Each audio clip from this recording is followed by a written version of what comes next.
How big do you see the Indian entrepreneur industry in the coming decade?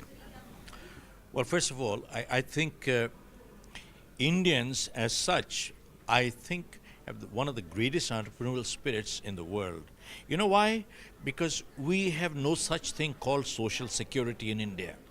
See, pretty much most of the Western world, they have social security. I've been living in the US, and there are certain basic unemployment benefits, social security benefits, and below poverty line, people get certain sustenance benefits, and so on. But you find Indians, there is no social security, nothing to fall back on.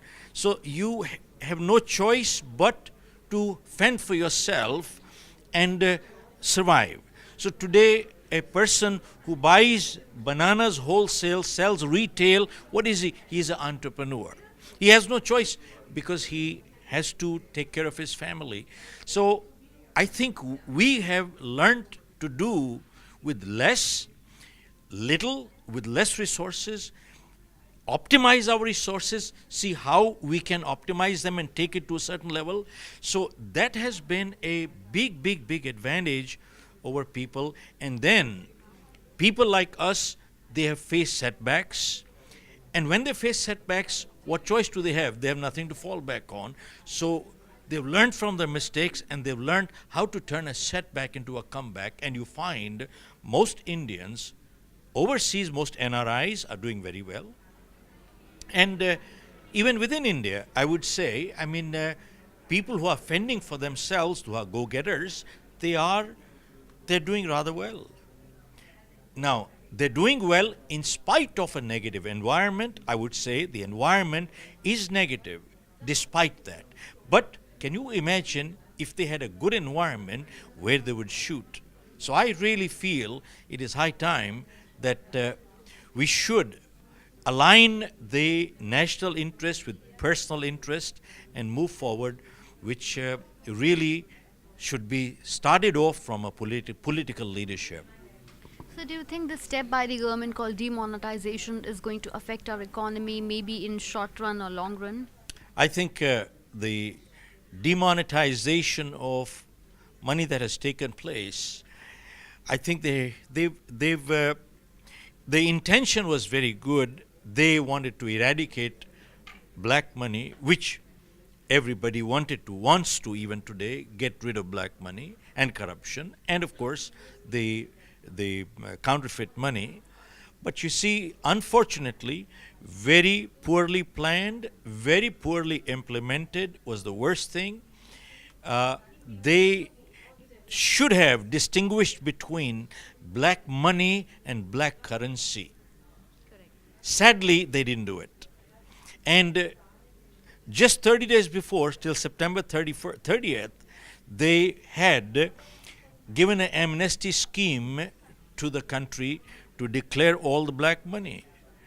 And look at this, November 8th, they demonetized the currency, 85% of the national currency here. And then they said, you pay 50% and you'll get amnesty again. 50% pay amnesty. Tell me something.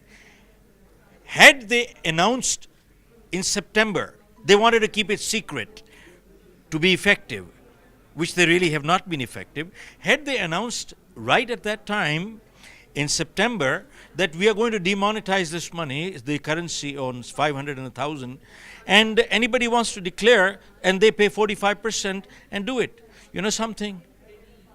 The government exchequer would have been filled so much money, it's unbelievable. You know why? After demonetization, what are people who had black currency? What are they doing? They are paying 30 to 40% to get the exchange done. They're paying equivalent money to elsewhere. Now, outsider, look at this. The government would have received the money in their pocket and would have made it so easy for the whole nation to not to suffer. And you know something? Who is suffering today? The Birlas, Tatas, Ambanis, Andanis, they're not standing in line. The poorest people are standing in line. And sadly, in a country where 60 to 70% of people are daily wage earners, and daily wages are given in cash, they are the ones who are in line and they are hurt badly. And 100 people have died standing in line. If it would have happened anywhere in the world, man, it would have created a revolution there or created some major problem. But unfortunately, very poorly handled, and almost 500,000 jobs have been lost because of this, and more is going to be lost.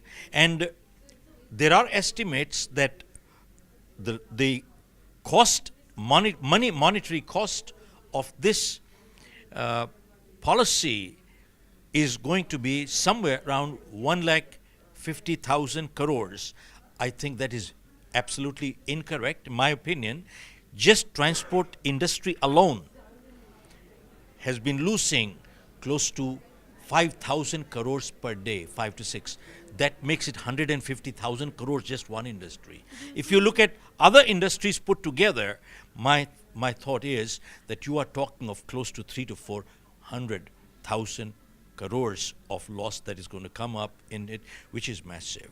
I think very well-intentioned, very ill-conceived. And so we are at Business World. We are coming up with a special anniversary issue called. So where do you see India in 2035? I would just ask you this question. Well, unless there are some foundational changes that take place in this country, really what we need is some very good leadership in this country, which is political leadership which puts the national interest above their own interest. Now, I'll just share with you the one little thing that we're looking to get FDIs moving into this country. Economic Times came up with a report in a few months ago, which said 4,000 millionaires have migrated out of India in the last 12 months. 4,000 millionaires. Which includes billionaires anyway, and when they move with their money. Why have they moved? What is the matter? We're looking to have people come in, and these are all job creators, they are not job earners. So you look at it, we need to address, is it a conducive environment? Political uncertainties. Look at the tax structure, 35% income tax, 15% service tax, 2% Swachh Bharat tax. And by the way, though service tax is considered indirect tax, but it is direct tax. Really, it is a direct taxation, in my opinion, because you have to pay to the barber, the taxi driver, to the hotel. It is direct out of your money pocket, and then the customs, excise, and the tolls, and there are other taxes on top of the 52%. So if you really look at it, by the time a person earns 1 rupee, after paying all these taxes, 52% plus custom, excise and everything, what is he left with? Close to 20 paisa to a rupee. 20 paisa is what is left. And if he has to bribe people, then he has to convert his white money into black money to bribe again out of his own 20 paisa. You tell me, is that a conducive environment? And I personally think really we as a nation are hurting ourselves financially, politically, including look at every second day political problems that are coming in, the reservation on caste that is in Haryana, then in Gujarat, Patel they have been, now in Maharashtra they have put a big issue on the Marathis for reservation. I mean, they are literally out to destroy this country. And if the way they go on, we are heading for one more partition, which is sad. So I just don't want to massage somebody's ego and say, oh man, we are heading for a great one. I think we need to see the writings on the wall and talk straight the way we feel. That's all. So where do you see the future of Indian politics, left, right, and center? Well, since independence, I think the last good leader that we had in this country was Sardar Patel. And since then, we haven't had it. And I think we need another good political leadership to be able to change this nation and reverse it. And we have yet to see it so far. And this demonetization may even affect our GDP in the coming quarter? Oh, absolutely. How can it we're not? expecting our budget in No, no. early February. Question is, how can it not? But my point I'm trying to make is, look, nations are not built on quarterly GDPs. Let me tell you that. Yeah, they are indicators, but they are not built that way. The biggest way to destroy a economy or a country, or how did even the MNCs in the US, all they're looking for is quarterly dividends. I mean, companies and countries don't build on quarterly dividends and quarterly GDPs. Though, as I said, they're indicators. But really, one has to take a long-term perspective and move forward to GDPs are looked at with short-term gains, and sometimes they last in long-term pains. And we have to look at short-term pain and go into long-term gain in life. Our decisions have to be long-term. They cannot be based on a short-term basis. So I think nations are built on not only industry or infrastructure.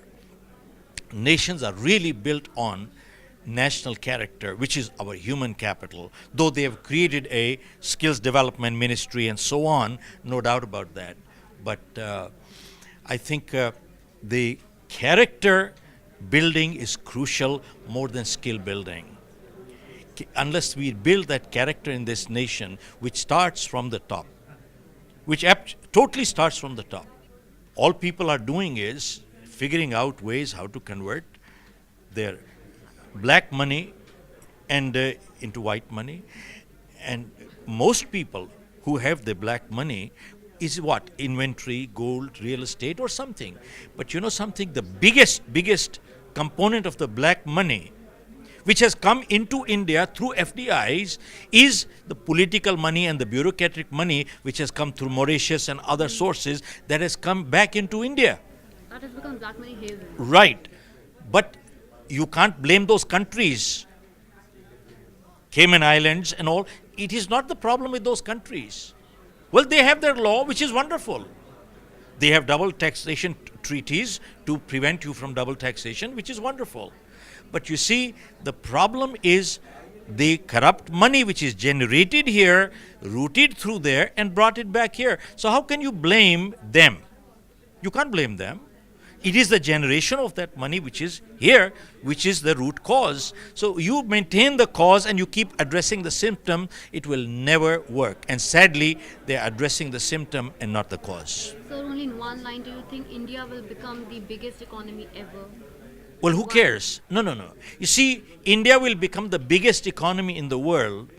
You are looking at the top line. We are number 3 world largest economy in the world today. Are you aware of that? We are number 3. Top line. So tell me, if we are number 3, if you get to 1, so what? So, in bottom line, are you the biggest economy? Are your people getting the highest per capita, highest malnutrition in the world? Is that your parameters? From that perspective, we are the highest milk producing nation in the world. Right now, we are. Okay, so what? But we have the highest malnutrition. So what are you looking, top line or bottom line? Who cares? So I don't care what the GDP is. Bottom line is, what are people getting? What is the wealth distribution? And what is the person on the street getting? Are they getting justice? Today, you don't have any recourse. Why people hesitate to invest money here? Because they have no recourse. I mean, you go to the legal system, it takes 25 years for you to get anything done. So that is legal system, by the way. And then you talk of corruption and criminalization of politics. Well, tell me, if judiciary had done the job right, could you even have one criminal in the parliament? So obviously, the mess has been created by our judiciary, who never did the job right. That is why you had criminalization of politics. Otherwise, it would not have happened. So, you know something, we need to address the basic foundational issues. And that's the key.